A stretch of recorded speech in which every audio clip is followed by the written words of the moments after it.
All right, sports fans, how's everybody out there doing? William Martin coming at you one more time here on YouTube with another edition of the 300 Pounds of Sports Knowledge Podcast. It is that time of the week, folks. My weekly picks in the world of the National Football League. We're up to week number 9 on this 2024 NFL season. I got things started on the wrong foot last night. I took the Houston Texans over the New York Jets. And you look at the Jets, they arguably played their most complete game of this NFL season so far. Is it going to be enough for Gang Green to turn things around? We got to wait and see. But nonetheless, big win for the Jets. Tough loss for the Houston Texans. And with that said, we've got some good games on tap for Sunday, as well as the Monday night affair, as you got Pittsburgh and San Francisco as the only teams that have a bye week this week. But nonetheless, here are my picks for week number 9 in this NFL season. So you got the 3-4 Dallas Cowboys traveling to Atlanta to take on the 5-3 Falcons. Very interesting here because you look at it, all three of Dallas's 3 wins have come on the road, while all 3 of Atlanta's losses have come at Mercedes-Benz Stadium. But you look at this contest here. For me, it comes down to this injury-plagued Dallas defense. Will they be able to slow down this Atlanta offense led by quarterback Kirk Cousins? I'm not sure about that. I think for me, Dallas has to find a way to get off to a strong start against the Falcons. But at the end of the day, I like Atlanta at home by the score of 30-24. Now, you've got the 6-2 Buffalo Bills hosting the 2-5 Miami Dolphins. Buffalo comes into this contest favored by 6 at home. And don't look now, but a win here could really put a stranglehold on the AFC East if you're the Buffalo Bills. The Jets just won their 3rd game last night, okay? New England and Miami are both sitting there at 2 wins apiece. So if you're Buffalo, you could really be in the driver's seat with a win here. You look at the Bills, and this team is really Josh Allen's team right now. Okay, we talk about all of the moves that the Bills made in the offseason, but I think right now, more than ever, it's Josh Allen's team. And I think both offensively and defensively, the Bills are feeding off of that. For Miami, they're happy to have quarterback Tua Tagovailoa back, but the Dolphins, unfortunately, continue to be a work in progress. And if you're a work in progress, you don't want to play a team that's playing as good as the Buffalo Bills right now. I'm going to take Buffalo at home by the score of 27-20. Now you got the 3-5 Cincinnati Bengals hosting the 2-6 Las Vegas Raiders. The Bengals have still yet to win a game at home this season. I think it comes this week against the Vegas Raiders. Cincinnati is favored by a touchdown over the Silver and Black at home. And I think the Bengals go out there and put together their most complete game of the season. I like Cincinnati by the score of 30-13. Now you've got the 2-6 Cleveland Browns hosting the 4-3 Los Angeles Chargers. And there was a different vibe around the Cleveland Browns last Sunday with veteran quarterback Jameis Winston at the controls. You look at their upset over the Baltimore Ravens, and they're looking to try to do it once again against the Chargers. This Browns defense can get after you, and I think they can get after you a little bit more when they know that, or they feel that they have a quarterback who's going to go out there and score some points for them. So I like this Browns defense going up against this Chargers offense, but then again, I like the Chargers defense going up against the Browns offense. Remember, Baltimore left a couple of turnovers on the table last week. Jameis Winston threw the ball right to them. They dropped it. I don't see this Chargers defense having that issue as well. I think this game right here comes down to both teams' ability to run the football, field possession, as well as the turnover battle. The Lightning Bolts come in favored by 1.5 at home on the road in this one. I'm going to take them by 4, and I'm going to take the Chargers 24-20. Now in Nashville, you've got the 1-6 Tennessee Titans hosting the 2-6 New England Patriots. And believe me, I've been going back and forth with this game all week. The reason is you have two offenses that are struggling. We saw the Patriots bench veteran quarterback Jacoby Brissett in favor of the rookie Drake May. You knew that was coming. Drake May got injured last week in the victory over the Jets. He's now in the concussion protocol, questionable for Sunday, as there is a possibility that the Patriots will go with Jacoby Brissett once again. The Tennessee Titans have their own issues on offense as well. Somebody's got to win this game. Okay, that's the bottom line. Tennessee is favored by 3.5 at home. They're yet to win a game at home. But like I said, I've been going back and forth on this one. I know Tennessee's favored by 3.5, but in my book, I think this is a classic pick 'em. But I'm going to take New England by the score of 17-16. Now at MetLife Stadium, you've got the 2-6 New York Football Giants hosting the 6-2 Washington Commanders. Washington comes into this contest favored by 4. But if you're the Giants, you're looking to do what your co-tenants at MetLife Stadium just did. We just saw the Jets last night enter that game with a record of 2-6 before they upset the 6-2 Houston Texans, and now the Giants are looking to do the same to the Commanders. The Commanders are definitely flying high after last Sunday's Hail Mary against the Chicago Bears, as of course rookie quarterback Jaden Daniels is one of the talks of the National Football League. For the Giants, another tough loss as they lost on the road this past Monday night, courtesy of the Pittsburgh Steelers. You look at the Giants, their biggest issues continue to be on offense with the inconsistency of their quarterback, Daniel Jones. But I will give Daniel Jones the benefit of the doubt this week. Why? If you look throughout his NFL career, he has had his best games in the National Football League against this Washington Commanders franchise. Everybody else, he seems to struggle. This Giants defense, though, they've been improving as the season has gone on, but they will have some their work cut out for them to try to slow down Jaden Daniels come Sunday afternoon. One thing, though, I will say about the Giants defense, this is their second go around against Jaden Daniels this season. Will that work in their favor, or will it work towards the rookie from Washington? I'll tell you like this: Washington comes in favored by 4 in this one. The over under is 44.5. I'm gonna go upset here. I'm gonna pick the Giants to upset the Commanders by the score of 22-20. Now in the NFC South, you've got the 2-6 New Orleans Saints traveling to Charlotte to take on the 1-7 Carolina Panthers. For New Orleans, after they won their first 2 games of the season, they've lost their last 6. And of course, a lot of that is due to the fact that they have not had their starting quarterback, Derek Carr, who's been out now for several weeks with an injury. But the Carolina Panthers continue to be everybody's get right game. New Orleans, in spite of all of their issues, comes into this contest favored by a touchdown over Carolina on the road. And I'm going to take New Orleans in this one by 2 touchdowns, 27-13. Now in Baltimore, you got the 5-3 Ravens hosting the surprising 5-3 Denver Broncos.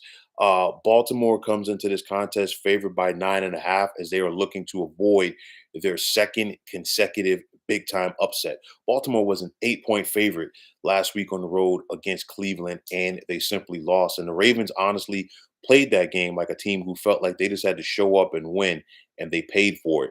I'll tell you like this: Baltimore's a big favorite in this game, but they're going to have to buckle up their chin straps if they expect to go out there and beat the Broncos. This Broncos team is playing extremely hard for head coach Sean Payton, especially on the defensive end of the field, which means they're going to go out there and try to make life tough for Ravens starting quarterback Lamar Jackson and, of course, all-world running back Derrick Henry.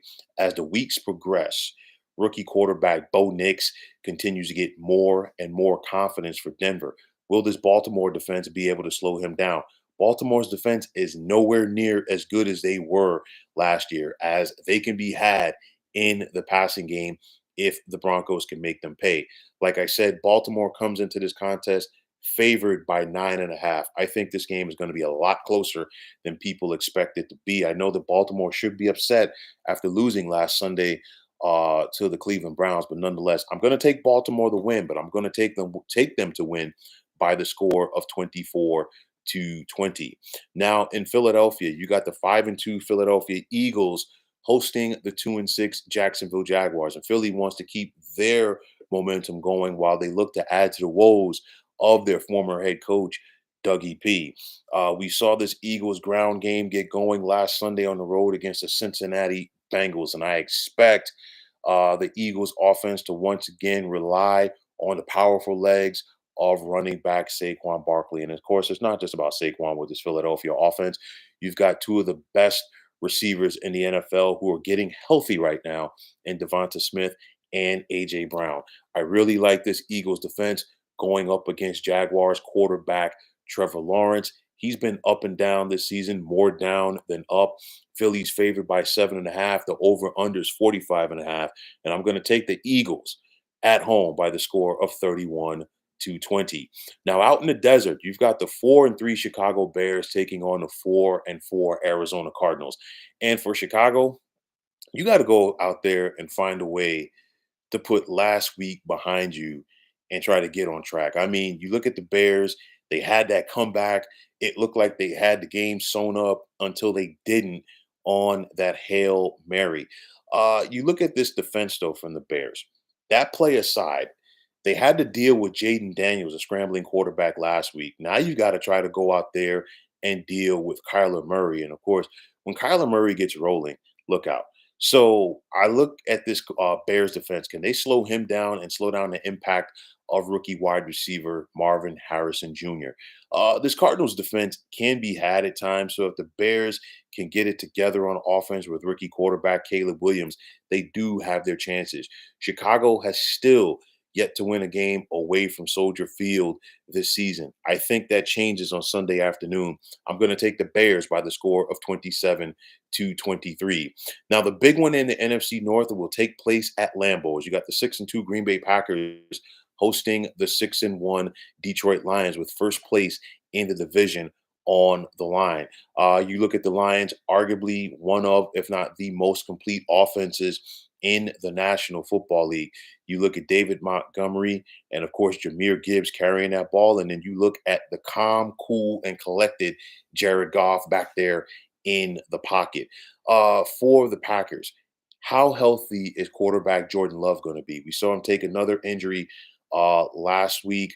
And, it's one of those where you need Jordan Love at 100% if you're going to get past a good team like the Detroit Lions. I'll tell you right now, the Lions are not afraid to go into Lambeau and win. They've done it before, and they have the ability to do it again. Detroit comes into this contest favored by 3. I'm going to take them by 6, and I'm going to take the Lions by the score of 30-24. Now, in the NFC West, you've got the 3-4 Los Angeles Rams traveling to the Pacific Northwest to take on the 4-4 Seattle Seahawks. LA comes into this contest favored by 1 point, but I'll tell you like this. When the Rams and Seahawks get together, you simply just throw the rule book out. Okay, very quietly, there's not a lot of love lost between these teams. It's a very physical game, and both of these teams can get after you. For the Seahawks, they're looking to put last week behind them. We saw them get embarrassed on their home field, courtesy of the Buffalo Bills, as Buffalo just basically out physicaled the Seahawks on both sides of the ball. I want to see how the Seahawks respond after taking it on the chin at home, courtesy of Buffalo. And they're facing a Rams team that's looking to get to 500 after their slow start.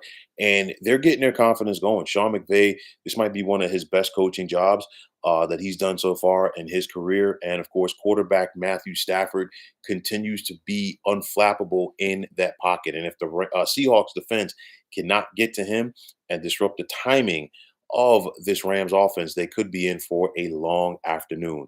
This is one of those games. LA is a 1 point favorite. In my book, it's a classic pick 'em, but I'm going to take Seattle at home by the score of 24-22. So on Sunday night, you've got the 4-4 Indianapolis Colts traveling to Minneapolis to take on the 5-2 Minnesota Vikings. Of course, if you followed the Colts this week, you know that they've made the decision to bench quarterback Anthony Richardson, who was taken 4th overall in last year's NFL draft, in favor of veteran quarterback Joe Flacco.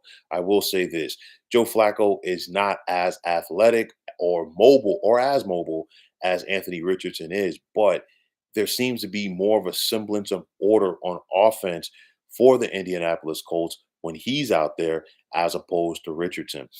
For the Minnesota Vikings, after beginning this season by winning their first 5 games, they've now lost their last 2. They lost at home to the Lions, and then, of course, last Thursday on the road, courtesy of the Rams. One thing going for the Vikings in this one, they have the additional rest after playing on Thursday night, and they've got to get back to what they did well with that 5 game winning streak to begin the season. Defensively, they were getting after you, and Sam Darnold was playing mistake free football. And a lot of that mistake free football was basically getting the football to wide receiver Justin Jefferson. Minnesota comes into this contest favored by 5 at home. I think they get back to the things that made them good to begin this season. I don't like them by 5 in this one. I like them by 3, as I really do feel the last team to possess this football will win this game. I'm going to take the Vikings at home by the score of 30-27. And finally, on Monday night, it's a rematch of the Super Bowl from several years ago, so to speak. A lot of the names have changed, at least for the Tampa Bay Buccaneers, as they travel to Arrowhead to take on the Kansas City Chiefs. So many injuries right now for the Tampa Bay Buccaneers, but credit to their head coach Todd Bowles because he still has his team going out there and competing. It's going to be very difficult for the Bucks, the undermanned Bucks, to go on the road and knock off the undefeated 2-time defending Super Bowl champions. Kansas City comes into this contest favored by 8.5 points. And for all of their talent on offense, I think this game comes down to the Chiefs' defense because Bucks quarterback Baker Mayfield giveth and he taketh away. And this is one team right here where the Bucks cannot overcome it if Baker Mayfield has 2 or 3 turnovers like he is capable of doing. I think that is the difference in this game, and I like Kansas City at home by the score of 31-20. So, folks, those are my picks for week number 9 in this NFL season. And as always, I want to take this time out to thank each and every one of you for tuning into the 300 Pounds of Sports Knowledge podcast here on YouTube. I want to take this time out to thank all of you fine folks out there for tuning in. And if you haven't already, please feel free to subscribe to this channel. Now, if you're on the X, formerly known as Twitter, please feel free to follow me at 300 Pounds of Sports. And like I always say, if you follow me, it will be my pleasure to follow you right back. There's also the sports discussion group on Facebook at the Sports Depot 365. Now you can check it out. Drop a line and be a part of one of the better sports debating sites going on social media. So once again, fine folks, my name is William Martin, and I'm signing off. And I'm saying take care and have yourselves a wonderful day.